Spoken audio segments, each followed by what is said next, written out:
Hey there, comic book fans. I figured I'd do a little something different today in my Look on That series and look at an old comic book. Only because I have a small section of my comic book collection called Comic Books. I call it the Comic Books Too Destroyed to Look At section. And a lot of times, like, someone gave me this, and it's fallen apart, as you can. Here, let me pull the backing board off and put it in here just so you can see how destroyed this cover is. Lots of chunks missing, lots of pieces. Is that folded over? And it's like, I haven't even looked at this in, I don't know, when's the last time. Because these aren't easy to look through because it's so wrecked. There's tape all along there. Like I said, someone just gave this to me too. On occasion, somebody, they get a new copy or something, and they don't want the old destroyed copy anymore. And you can see why, because what do you do? I usually just keep it in the bag and look at the cover, but let's give a look at it. It's Strange Tales, issue number 161. Nick Fury and Doctor Strange. This is around the last of the split books. I think it came out in '67. Steranko cover there, nice one. The yellow claw grabbing the Statue of Liberty. Some sort of aliens down there. Captain America and Nick Fury.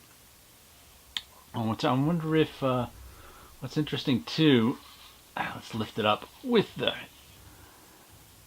See that Nick Fury gray in there? I wonder if that's because I recently learned that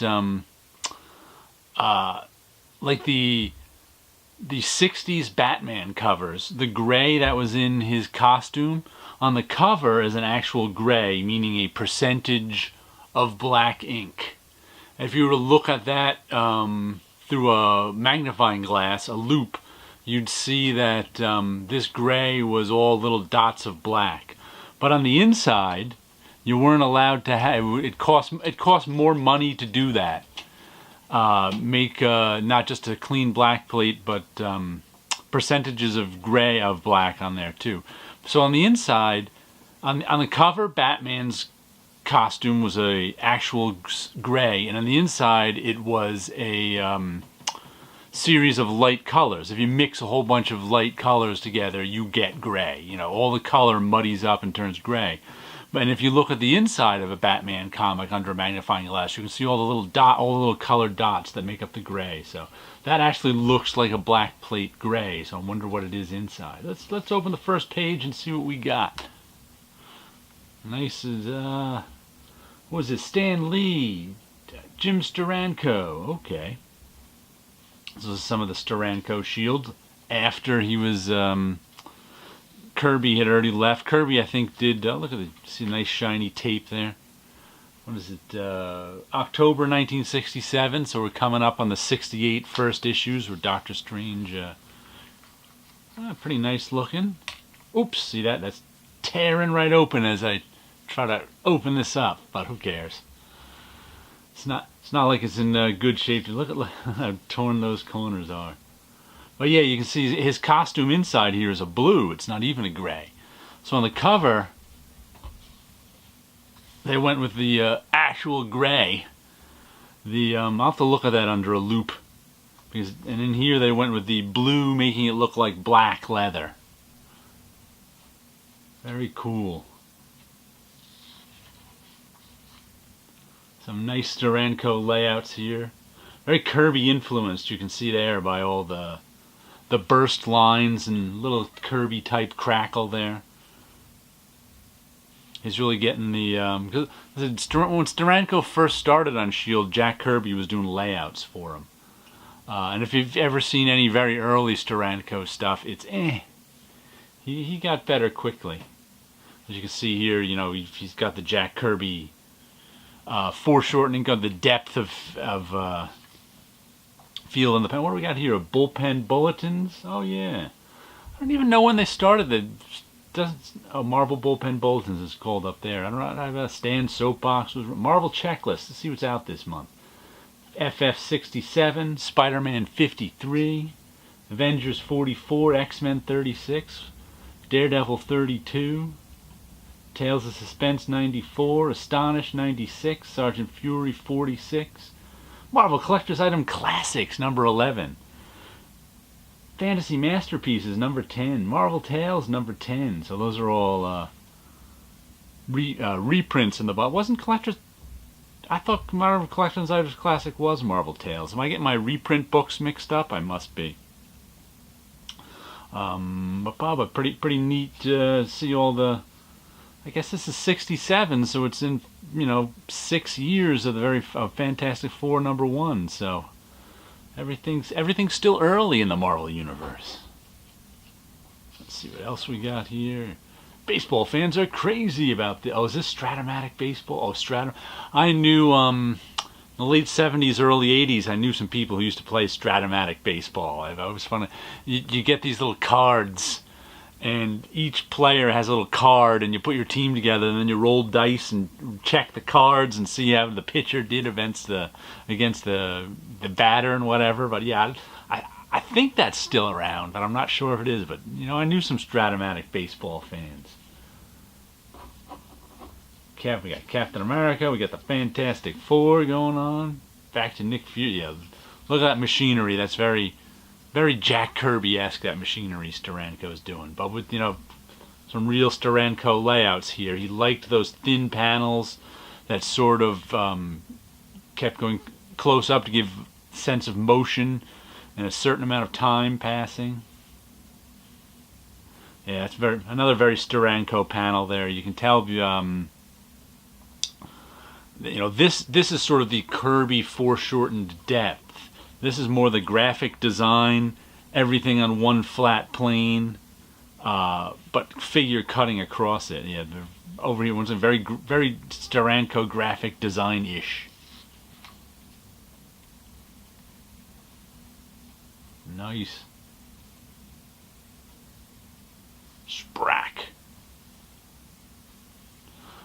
Also, look at all the... Oops, let me see if I can pick this up.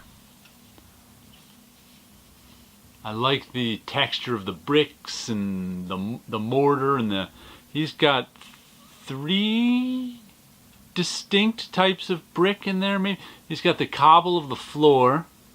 He's got the brick of the stairs that are all different sizes, and he's got this brick with mortar of the passageway. So that's an interesting little, touch. He actually used 3 different types of brick in that one panel. So that's kind of... Oh, and even that panel above it, look at that. He's just in this one panel, he's got 2 types of brick.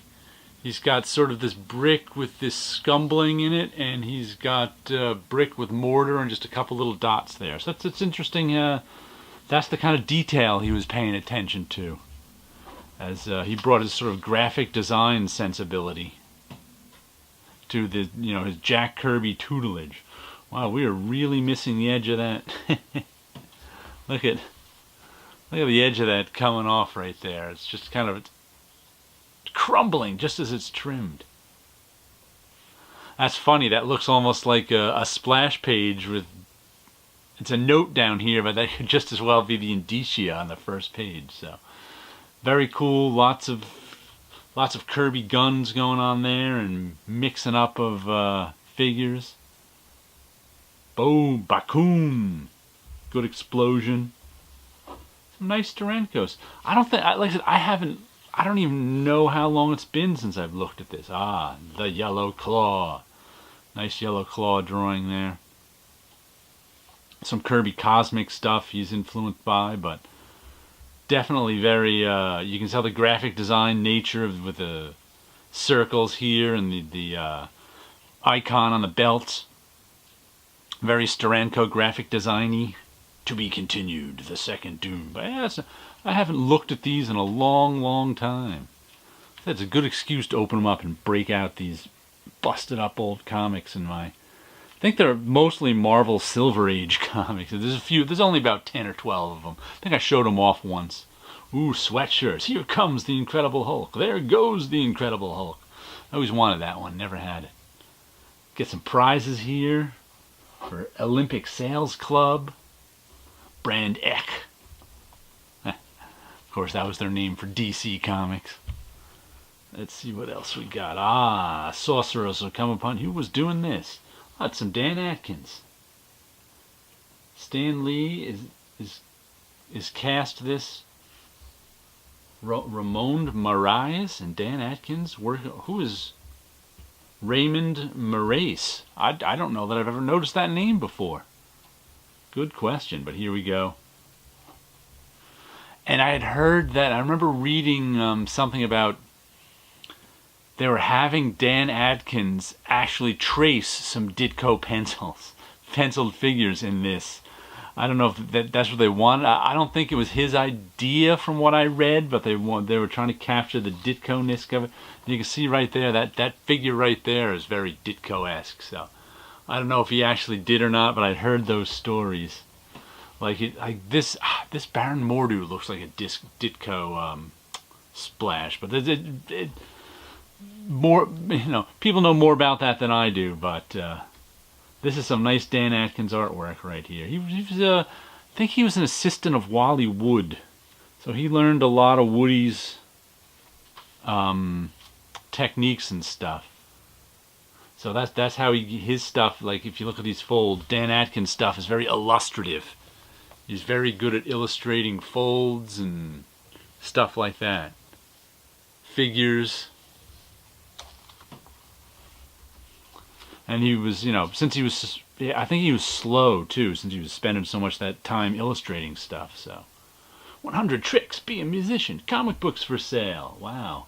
The complete Marvel and Timely groups. Wow, I'd love to get those at 1967 prices. A nice Dan Atkins face there with some light and shade going on. Fighting a giant amoeba thing. Cosmic, nice, oh wow, I like that, be careful here. I like that Doctor Strange figure right there, standing there over the alien landscape. Check out that double strange ringed moon with the reflection in texture in the water. Very nice. This falling figure is pretty cool too. I'm not sure who that is.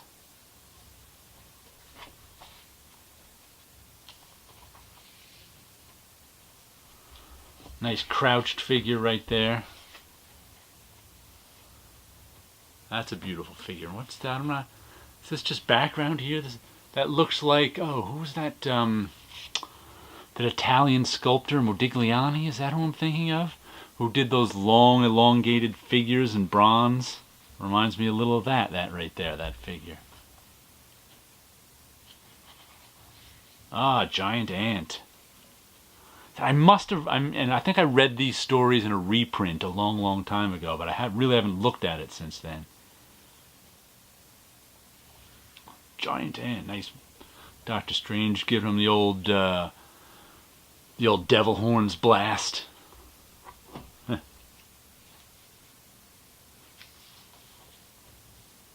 Oh, that's nice. Nebulous, the Lord of the Planets Perilous.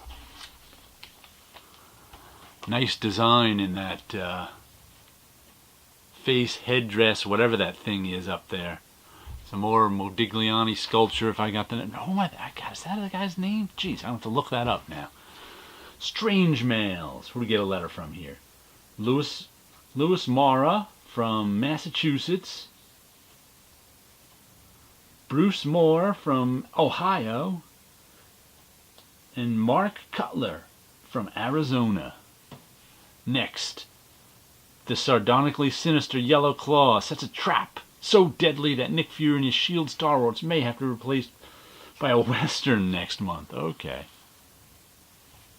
There we go. Does this even come apart, or is this glued together? Look, that whole back is taped over. You can tell it's missing a lot of pieces on this back. It's just turning brown and crumbling away. Look at that. But anyway, there you go. I figured making a video would give me a nice chance to pull this one out and give it a look. By the way, this is a Steranko cover We can almost see a signature there. We get a strand or so, and then it's cut off. Oh well. You guys all have a good week out there.